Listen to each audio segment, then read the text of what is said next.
Greetings and welcome to the channel. Now today it is another folktale day, and the story goes back to the medieval times and is about food, about a cake. So relax and enjoy this video. So a long time ago, in those medieval times, the times of the Anglo-Saxons, the times of the Vikings, and later on the Anglo-Normans, there lived a woman. She was a mother. She had 9 children. I'm sure you agree that's a lot of children to have. And in those days, people had large families. For it was essential. You needed your children to work on your land, to work around your longhouse. And from a young age, you'll be taught the skills and the skills of crafting. Whether as a boy you'll be learning to make chainmail, whether you'll be learning to manage your animals, the sheep and the goats. You'll be busy. Not like today when children have too much time on their hands. And our story revolves around the mother. She had a nice long house. Her husband was a farmer. He had a bit of land. They weren't poor. His children were in fact quite spoiled by fine foods and even good education, which in those times was quite a rare thing until Canute brought about education to the world, which is another story indeed. Now our mother, she had a nice oven made from clay in an outbuilding where the building had no walls, just posts, but the clay oven was protected by a ceiling, by a roof. And you may be saying, well, Braggy, what is a clay oven? What does it look like? Well, the first thing you do, and this is what they did, is they dug a round pit about a foot deep with a flat bottom. The men may have got some stones from a river or a stream and laid it on the bottom. Before getting a lot of clay, they'll get some clay and they'll have some willow branches going along to give it some sturdiness as well. And then they'll lay the clay on top and build a base. And then they'll get some more willow or hazel and bend them over in a U shape and form a frame and make a door. And then they'll get the clay and cover it in the willow. Somebody would have to go inside the oven to put the clay on the inside, and that was often done by a child because the oven door would only be a foot or 2 in diameter depending on the size of the oven. And they would cover the willow or the hazel with clay. And then, very carefully, they would let the clay dry and got to the point where they'd make a little fire inside. Of course, at the top would be a hole, a little chimney for the smoke to escape. Sometimes they did and sometimes they didn't. This is very debatable. But this is what she got. She had a clay oven. It was ideal for making cake. It was ideal for baking bread. And of course, in those times, in the times of the medieval peasants and the Saxons and the Vikings, bread was a very important source of food. And you'll be making bread every day.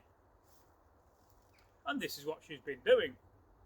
As always, they have a routine. They get up when the sun rises, or just before they have their breakfast. Maybe some cheese with bread, maybe a little bit of cut cold meat with it if you're lucky. Not like today, not like lots of cereals we had. Maybe they would have porridge. Porridge was one of those sustainable foods that goes back a long way in time. But on this occasion, she's already made some bread that morning. She got the oven warm, she put the dough in, and the dough came out as a lovely piece of bread. But then during lunchtime, she wanted to make some cakes. And of course, in those times, we collected berries and we knew all the herbs and the ingredients to put in a cake. And of course, they also had one thing which we take for granted these days, which is honey.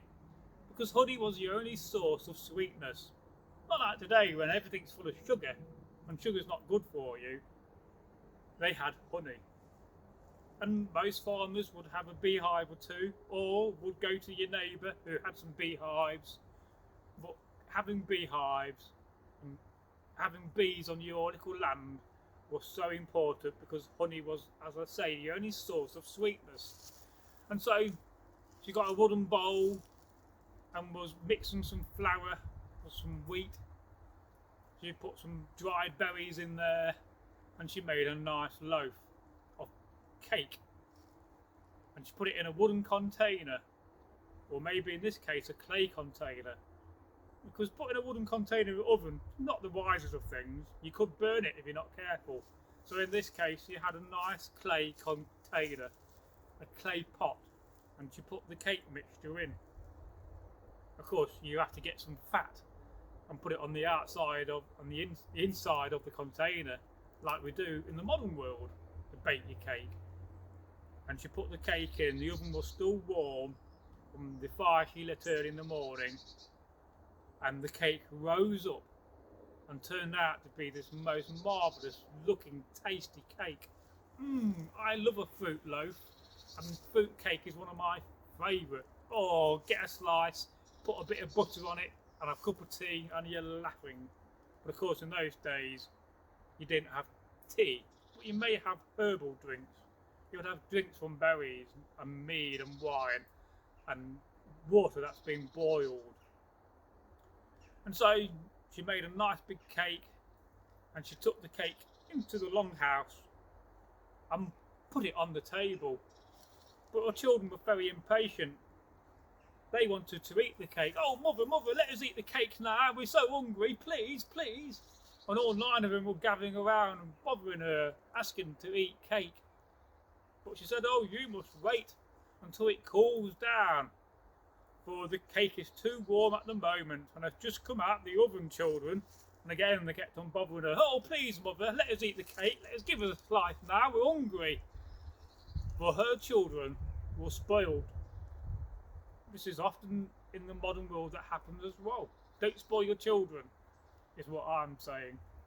And so there they were, a big table made from oak, and the cake was on top.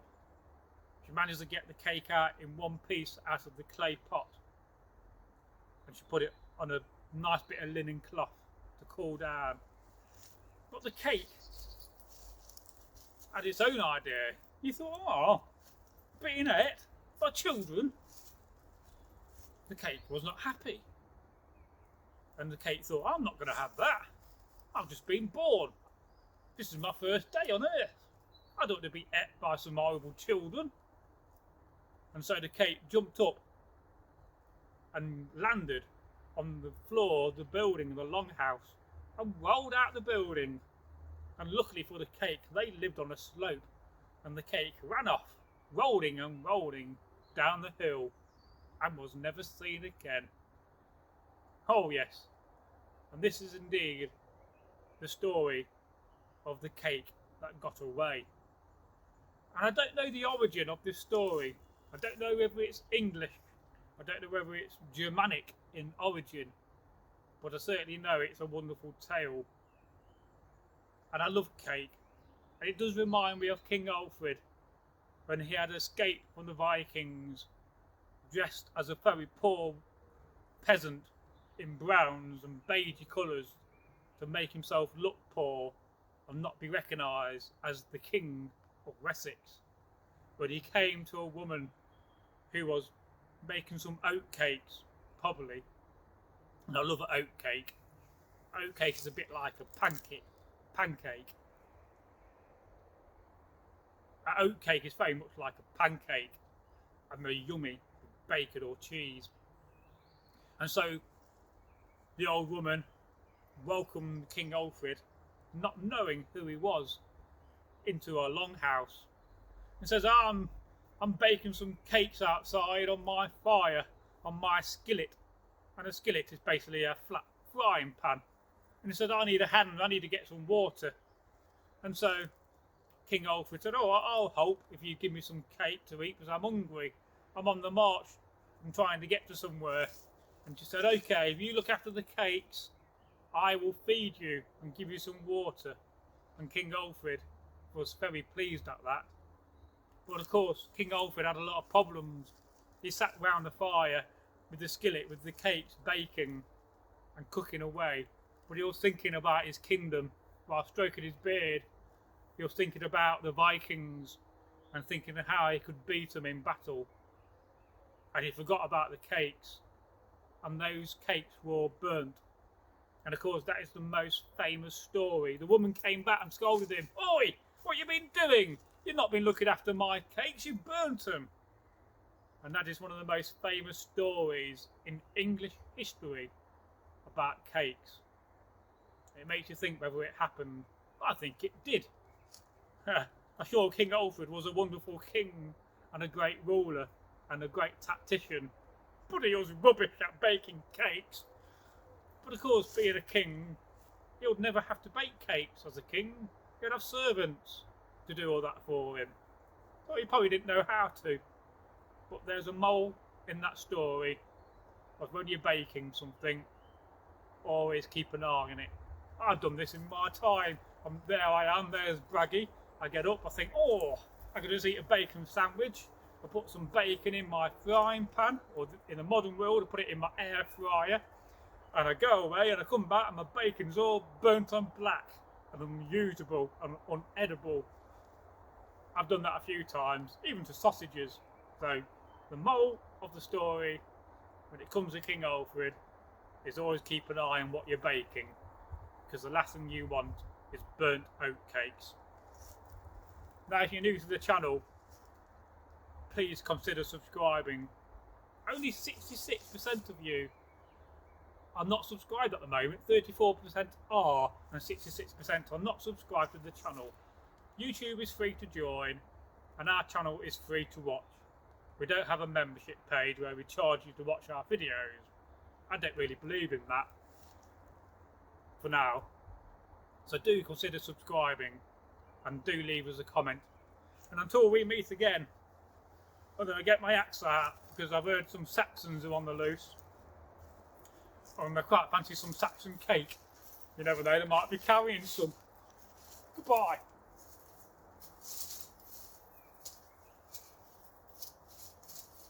Ah, goody brambles.